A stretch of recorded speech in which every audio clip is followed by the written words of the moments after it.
Mi familia se perdió mi boda, y afirmó que se confundió de fecha.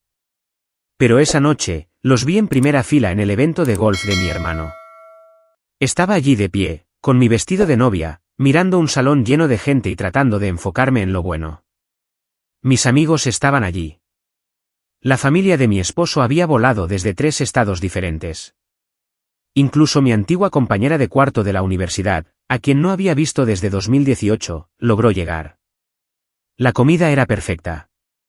La música fue mejor de lo que planeamos. Todos parecían felices, sonriendo, aplaudiendo, excepto que toda la primera fila estaba vacía. Ni un solo miembro de mi familia había aparecido. Ni mi mamá, ni mi papá, ni Derek. La gente se dio cuenta. Por supuesto que sí. Los susurros comenzaron durante la ceremonia. Escuché a mi dama de honor decirle a alguien que debía de haber habido un retraso. Quizás un vuelo cancelado o un susto de salud. Todos querían una razón, pero yo no dije nada.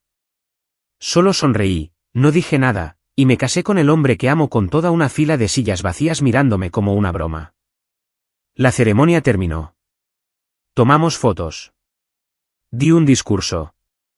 Todos rieron, lloraron y bailaron como si fuera la mejor noche de mi vida. Y de alguna manera, incluso con ese enorme vacío en la lista de invitados, todavía lo fue. Fue solo después de la medianoche, ya en la suite del hotel, con el pelo suelto y el teléfono de nuevo en la mano, cuando descubrí la verdad. La cara de Derek apareció en la historia de Instagram de mi primo. Casi la pasé de largo, pero luego miré más de cerca. Estaba de pie junto a una enorme pancarta impresa, finales del torneo invitacional de golf juvenil Derek Williams. Asientos en primera fila, grandes sonrisas, el patio del club de campo, y justo allí, a su lado, mi mamá y mi papá. No se perdieron la boda. Se la saltaron a propósito por un torneo de golf. Sin disculpas, sin mensajes, ni siquiera una excusa falsa, solo una foto granulada en la historia de alguien que desapareció a la mañana siguiente como si nunca hubiera sucedido. Miré la pantalla por un rato y se la pasé a mi esposo. Él la miró, me miró a mí, y no dijo nada. Creo que sabía que era mejor así. Simplemente apagué mi teléfono y me fui a la cama. El caso es que esto no fue solo un insignificante desaire familiar. Esto era algo que se había estado gestando durante años. La primera pelea surgió cuando les dije que no quería casarme en el club de campo. Allí es donde ellos se casaron. Allí es donde Derek ganó todos sus pequeños trofeos. Era el lugar de la familia. Mi mamá dijo que era una falta de respeto. Mi papá dijo que era una tradición. Derek puso los ojos en blanco y llamó a mi lugar de celebración una choza de vinos en el bosque. Era un viñedo a 1 hora de la ciudad. Hermoso, tranquilo y pagado completamente por mí. Lo odiaron. Cuando no cambié el lugar, dejaron de responder a mis mensajes. Mi mamá se echó atrás en la compra del vestido. Mi papá dijo que no me llevaría al altar si iba a ser en el lodo. Derek me dijo que era egoísta y que estaba arruinando todo porque no pensaba en la familia por una vez. Así que, los eliminé. Dejé de enviarles actualizaciones. Los saqué del chat grupal de planificación. Pensé que tal vez, solo tal vez, cambiarían de opinión en el último minuto, pero no lo hicieron. Tomaron su decisión. Y aquí está la parte que nadie sabe. Durante esos 2 meses de silencio, yo todavía estaba pagando sus facturas. Pagué la hipoteca de su casa, la electricidad, el plan telefónico, las reparaciones de la camioneta de mi papá y el seguro de Derek.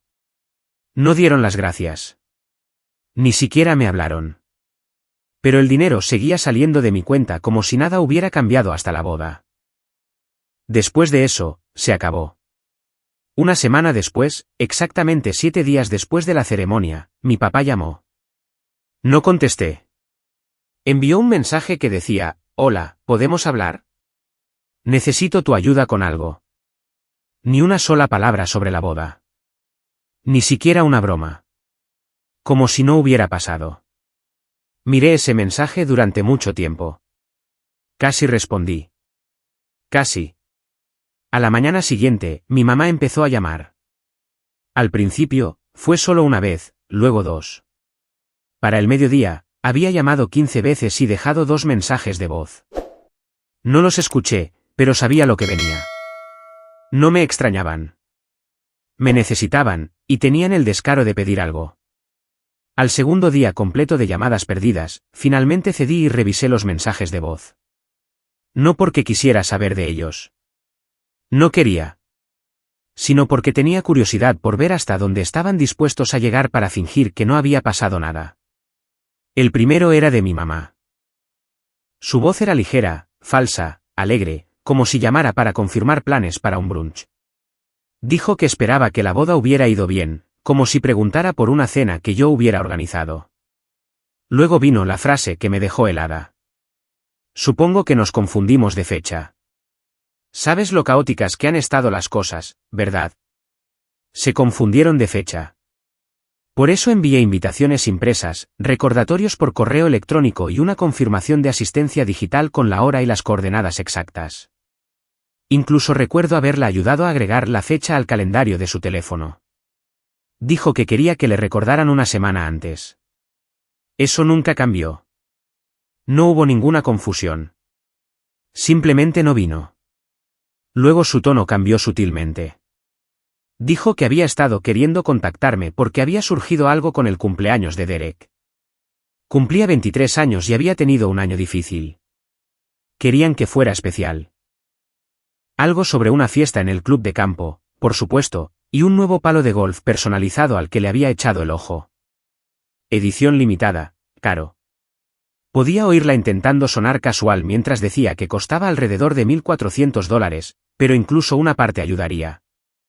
Me quedé sentada escuchando a mi mamá hablar de la planificación de una fiesta como si mi boda no hubiera ocurrido la semana anterior, como si no hubiera tomado la decisión con mi padre y Derek de saltarse el día más importante de mi vida. Sin explicación, sin remordimiento, nada. Luego vino el segundo mensaje de voz, de Derek. Casi lo borré sin escucharlo, pero la curiosidad ganó. No se disculpó. Ni siquiera fingió. Dijo algo como, mira, sé que probablemente estás enojada o lo que sea, pero el torneo estaba reservado desde hace meses. No es como que pudiera faltar. Es algo importante. Luego dijo que esperaba que no fuera a poner las cosas incómodas ignorando a mamá y papá. Terminó con, en fin, si puedes ayudar con el palo, sería genial. Si no, pues nada. Sin resentimientos. Sin resentimientos. Fue entonces cuando supe que realmente creían lo que decían. Creían que tenían derecho a pedirme algo después de lo que hicieron. Yo había pagado la hipoteca de mis padres durante casi un año. Cubrí su electricidad, gas, wifi. Había pagado el seguro de Derek, ayudado con su matrícula cuando suspendió y quiso probar en un colegio comunitario. Incluso cubrí el tratamiento de conducto de mi papá el invierno pasado. Nunca me quejé ni una vez, y ahora me contactaban para pedir más. No para arreglar nada, no para hacer lo correcto, solo para conseguir lo que querían. No respondí. Ni ese día, ni el siguiente, y definitivamente no después de que mi mamá enviara otro mensaje el viernes por la noche, vamos a seguir adelante con la fiesta de todos modos. Sé que el dinero escasea para nosotros, pero es importante. Derek ha pasado por mucho. Aún nos encantaría que vinieras. Y si estás dispuesta, quizás solo el palo. Eso solo significaría el mundo para él. Todavía nada sobre la boda. Ni una palabra. Miré ese mensaje durante 10 minutos antes de dejar el teléfono. Luego lo cogí y lo releí. Querían que financiara una fiesta de cumpleaños de golf para el niño de oro por el que me habían abandonado. Querían que me presentara, sonriera, y fingiera que lo único que importaba era que Derek cumpliera 23 años. No tenían ni idea de con quién estaban tratando. 3 días después, respondí con un mensaje corto. Les dije que estaría allí, y que llevaría un regalo. No el que esperaban. En el momento en que pulsé enviar, supe lo que iba a hacer. No se trataba de venganza. No realmente. Se trataba de la verdad. De no permitirles reescribir la historia en algo más fácil de tragar para todos. No iba a gritar. No iba a llorar. Iba a presentarme, sonreír, y darles exactamente lo que habían pedido, solo que no de la manera que imaginaban. Pasé los siguientes días planeando. No la fiesta, de eso ya se encargaba mi mamá, obviamente, sino el regalo. Saqué $700 en efectivo, los puse en un sobre negro y delgado, y lo metí en una pequeña bolsa de regalo plateada. Nada elegante, sin nota, sin tarjeta, solo el dinero. Suficiente para que se relajaran por un momento. Justo lo suficiente para hacerles pensar que había cedido otra vez. La fiesta fue el sábado por la noche, de vuelta en el mismo club de campo que me habían dicho que no era apropiado para mi boda. La cara de Derek estaba impresa en carteles cerca de la entrada. Aparqué cerca del borde del estacionamiento y me senté en el coche unos minutos, viendo a los invitados en polos de golf y vestidos de cóctel entrar, riendo, bebiendo. Reconocí a algunos de ellos, amigos de mis padres, antiguos vecinos, algunos amigos de golf de Derek. Nadie me había enviado un mensaje ese día. Ni recordatorios, ni preguntas. Debieron asumir que no aparecería. O tal vez esperaban que lo hiciera, solo para demostrar que todavía podían manipularme con la culpa para que siguiera el juego. Entré justo cuando empezó la música. Un DJ ponía una suave mezcla de canciones pop, y un buffet de comida se extendía a lo largo de la pared del fondo. Vi a mis padres al instante. Mi papá estaba en la barra, bebiendo y hablando con un tipo con una chaqueta deportiva. Mi mamá rondaba cerca de la mesa de regalos, arreglando cosas. Cuando me vio, su rostro se congeló por un segundo. Luego sonrió. Le devolví la sonrisa. Derek apareció detrás de ella con una ridícula corona de cumpleaños con temática de golf. Le entregué la bolsa plateada. Parecía sorprendido, y luego arrogante. Pude verlo en sus ojos. Pensó que había cedido, que me había presentado con dinero en mano para mantener la paz. No la abrió de inmediato. Se la pasó a mi mamá, quien la colocó con el resto de los regalos. Pasó una hora. La gente socializaba, bebía, aplaudía cuando se mencionaba el nombre de Derek por el micrófono. Yo permanecí en silencio, flotando de un círculo a otro. Algunas personas me preguntaron cómo estaba, dijeron que sentían no haber podido ir a la boda. Sonreí y dije que había sido preciosa. Nadie preguntó por qué mi familia no había estado allí. Supongo que asumieron que había una razón. La gente siempre le da a las familias el beneficio de la duda. Luego vino el brindis. Derek dio un largo y autocomplaciente discurso sobre su año de crecimiento, y mis padres sonreían como si hubiera curado el cáncer. Tras el educado aplauso, mi mamá se acercó al micrófono y agradeció a todos por venir. Y entonces, para sorpresa de todos, me invitó a decir unas palabras. Yo no había pedido hablar. No lo había planeado, pero subí, tranquila, tomé el micrófono y me giré hacia la sala con una sonrisa. Empecé con una simple frase. Soy Jane, la hermana de Derek. Luego agradecí a todos por venir y dije lo agradable que era ver finalmente algunas de las caras que había echado de menos en mi gran día. Aquel al que mi familia olvidó asistir. La sala se quedó en silencio. No levanté la voz. No lloré. Solo dije la verdad. Que me había casado la semana pasada. Que había invitado a todos en mi familia. Que nunca aparecieron. Que afirmaron haberse confundido de fecha, pero que de alguna manera estaban todos en primera fila en el torneo de golf de Derek ese mismo día. Les dije que yo misma pagué la boda. Que había estado pagando las facturas de mis padres durante el último año, incluido el coche que Derek condujo a ese torneo. Y sin embargo, cuando llegó el momento de estar ahí para mí, no se molestaron. La sala estaba en un silencio sepulcral. Terminé diciendo que había traído un regalo esa noche. $700, la mitad de lo que pidieron, justo lo suficiente para cubrir el palo de golf. Pero el verdadero regalo era hacerles saber a todos en esa sala la verdad. Devolví el micrófono, bajé del escenario y no miré atrás. No me quedé para el pastel. No me quedé para los abrazos incómodos. Me subí a mi coche y me fui. Para cuando llegué a casa, mi teléfono estaba explotando. Llamadas perdidas, mensajes de texto, un furioso mensaje de voz de Derek, uno de mi mamá, uno de mi papá preguntándome qué demonios creía que estaba haciendo. No respondí a ninguno de ellos porque, por una vez, había dicho exactamente lo que necesitaba decir. No dejaron de llamar. Ni al día siguiente, ni al día después. Las llamadas llegaban en oleadas. Primero, Derek, furioso y farfullando en mi buzón de voz como si hubiera cometido un crimen contra la humanidad.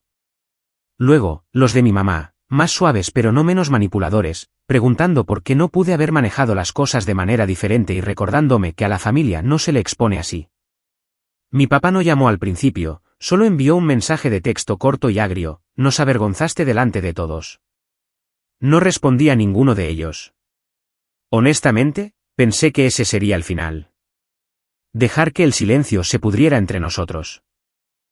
Se consumirían en la vergüenza y luego, eventualmente, seguirían adelante, probablemente reescribiendo la historia en algo más conveniente para ellos.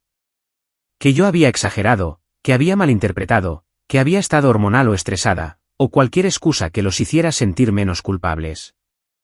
Pero entonces llegó el miércoles por la tarde, y alguien llamó a mi puerta. No esperaba a nadie. Estaba en leggings y una sudadera, medio concentrada en la colada, cuando vi la figura a través de la ventana. Era mi mamá, con gafas de sol como si fuera alguien famoso tratando de no ser vista en una farmacia. Por un momento, consideré seriamente fingir que no estaba en casa. Pero la curiosidad pudo más. No esperó una invitación, simplemente entró como si fuera dueña del lugar y dijo que necesitaba hablar. No le ofrecí café. No me senté cerca. Me apoyé en la encimera mientras ella intentaba justificar un desastre que ellos mismos habían creado. Al principio, fue el típico discurso, que nunca quiso que se llegara a esto, que no pensaron que realmente montaría una escena, y que Derek todavía estaba molesto. Pero yo no dije una palabra. Creo que el silencio la desconcertó, porque después de varios intentos fallidos de justificar las cosas, cambió de rumbo. Metió la mano en su bolso y sacó un cheque doblado. Era de Derek, $700, la cantidad exacta que le di en la fiesta. Dijo que ya no quería mi dinero. Que se había sentido avergonzado, humillado en realidad, por el discurso. Que la gente se había vuelto fría. Uno de los patrocinadores de sus eventos de golf se había retirado. Su entrenador dijo que necesitaba centrarse en su carácter, lo que sea que eso significara en el lenguaje del club de campo.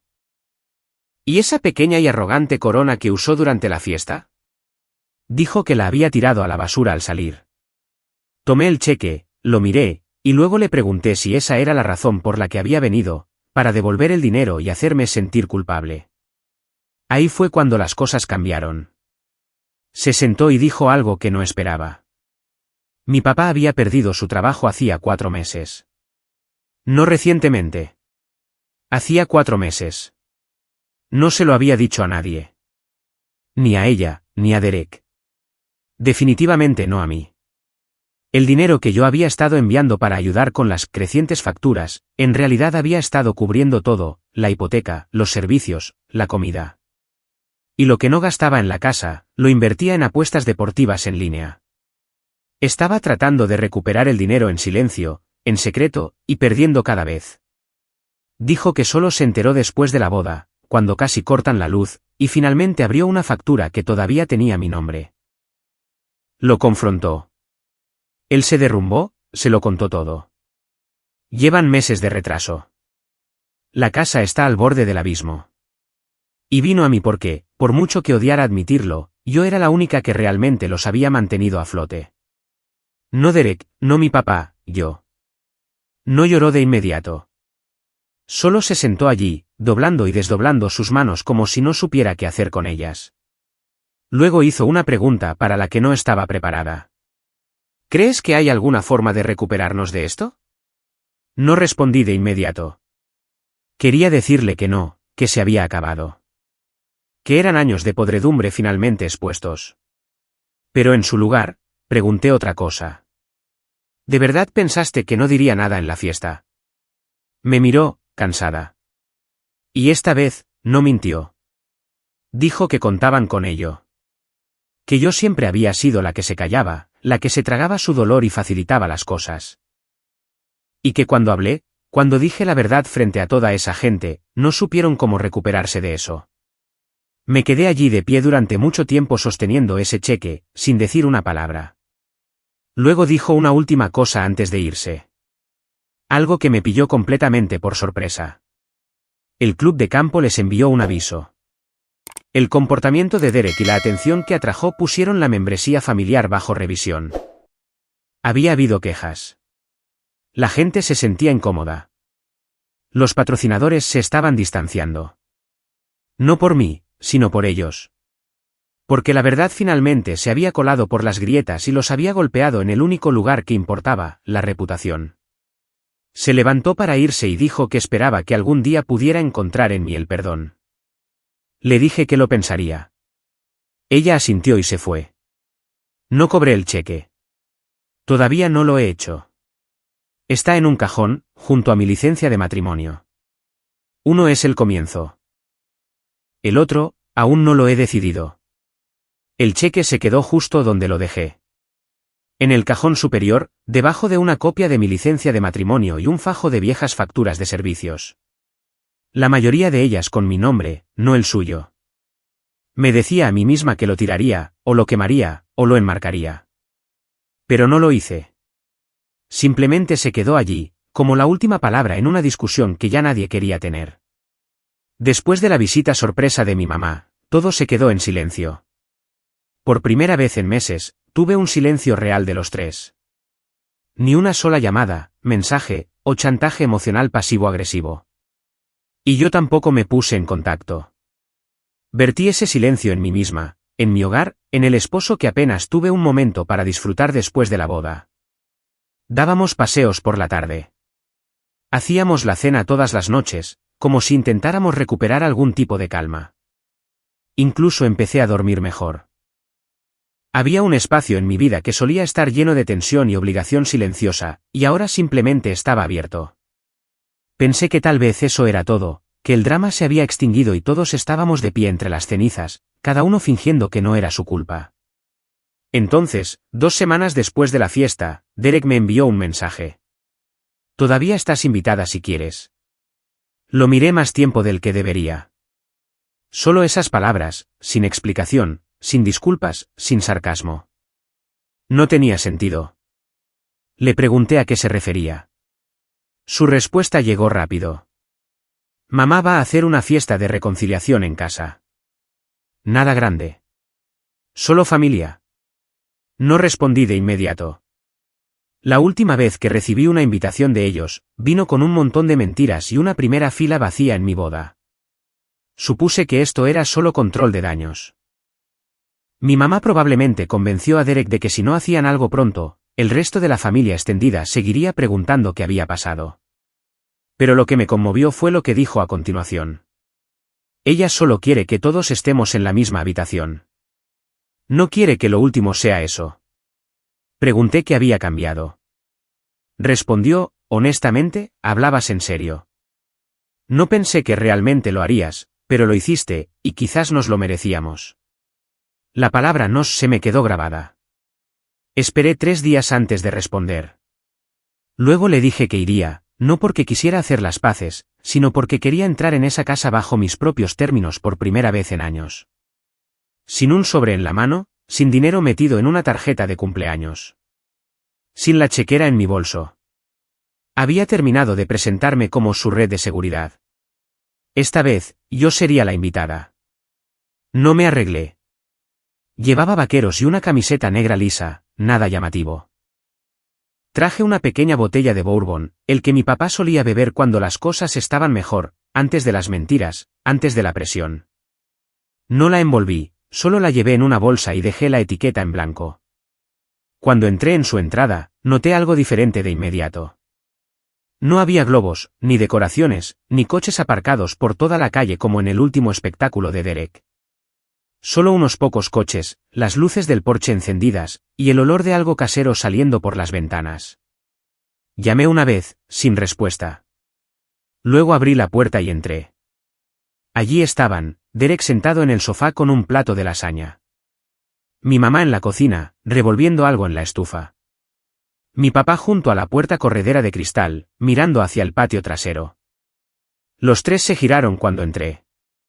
Nadie se apresuró. Sin abrazos dramáticos, solo quietud. Entonces mi papá dijo, hola. Simple, pero fue lo primero que me había dicho desde la fiesta. Mi mamá se acercó primero. Me abrazó. La dejé. Luego Derek, en voz baja, simplemente me miró a los ojos y dijo, gracias. No por venir, por lo de la otra vez. Le creí. Luego mi papá se acercó, dejó su bebida, y me miró como si estuviera tratando de decidir si todavía estaba enojada. Lo estaba, pero esperé. Y entonces dijo, estuvimos equivocados. En todo. Lo siento. No añadió nada más. Sin excusas, sin explicaciones, solo esas 3 palabras. Nos sentamos en la sala de estar un rato. Mi mamá hizo café. Derek trajo porciones de tarta para todos. No hablamos de la boda, ni del discurso, ni de las consecuencias en el club de campo. Pero noté las placas en la pared del pasillo. Todas las cosas de golf de Derek habían sido retiradas. No reemplazadas, simplemente desaparecidas. 1 hora después, mi mamá se sentó a mi lado y me preguntó si alguna vez había pensado en cobrar el cheque. Le dije que no. Ella sonrió y dijo, bien. Él no quería que lo hicieras. Me contó que desde la fiesta, algo había cambiado en Derek. Las consecuencias con los patrocinadores le afectaron mucho. Su entrenador le dijo que necesitaba tomarse un descanso por una temporada, quizás más. Centrarse en quién era fuera del campo. Ahora estaba trabajando, no en el golf, un trabajo de verdad, en un campo de prácticas, a tiempo parcial. Dijo que no era mucho, pero era la primera vez que ganaba un sueldo que no tenía mi nombre asociado. Antes de irme esa noche, le entregué el bourbon a mi papá. Lo miró, parpadeó un par de veces, y luego asintió. Sin palabras, solo ese pequeño y simple gesto, como si no supiera cómo dar las gracias sin arruinarlo. Y justo antes de salir por la puerta, dijo, vuelve la semana que viene. Solo para cenar. Sin ocasiones especiales, sin favores, solo cenar. No dije que sí. No dije que no. Pero tampoco cerré la puerta del todo detrás de mí. No fui la semana siguiente. Incluso después de que mi papá me lo pidiera, incluso después de esa extraña y tranquila noche en la que todos intentaron, de verdad intentaron, ser humanos el uno con el otro, no estaba preparada. No quería volver a caer en el papel en el que me habían mantenido durante años. La que da, perdona y olvida antes de que nadie más pida perdón. Eso no iba a volver a pasar. Si me querían en sus vidas, tendrían que seguir dando pasos hacia adelante. Ya no iba a encontrarlos a mitad de camino. Así que esperé. Pasó una semana, luego otra. Y entonces, un viernes por la noche, sobre las 6:30, alguien llamó a la puerta. Eran los 3. Mi mamá llevaba una bolsa de la compra llena de ingredientes. Derek sostenía una bandeja cubierta con papel de aluminio. Mi papá venía con las manos vacías, pero por una vez, no estaba inquieto ni forzando una sonrisa. Me miró directamente, como si intentara demostrar algo solo por estar allí. Mi esposo apareció en la puerta detrás de mí. Me miró primero a mí, luego a ellos. No dijo una palabra. Yo tampoco, pero me hice a un lado. Entraron como extraños, tratando de no cometer un error. Mi mamá fue directamente a la cocina como si todavía fuera su casa. Derek murmuró algo sobre pan de ajo y preguntó dónde ponerlo. Mi papá se quedó atrás, lo suficientemente cerca como para parecer que pertenecía, pero no lo suficiente como para relajarse. El ambiente era tenso, pero no de mala manera, simplemente desconocido. Cocinaron. Yo no ayudé. Solo observé. Mi mamá se movía más despacio que antes. Preguntó dónde estaban las especias. No tocó nada sin preguntar. Derek rayó queso como si nunca hubiera sostenido un bloque en su vida. Era como ver a gente caminar a través de un recuerdo de lo que una familia debería ser. La cena fue lasaña, la vieja receta de mi mamá, y pan de ajo que estaba claramente poco hecho, pero nadie dijo nada.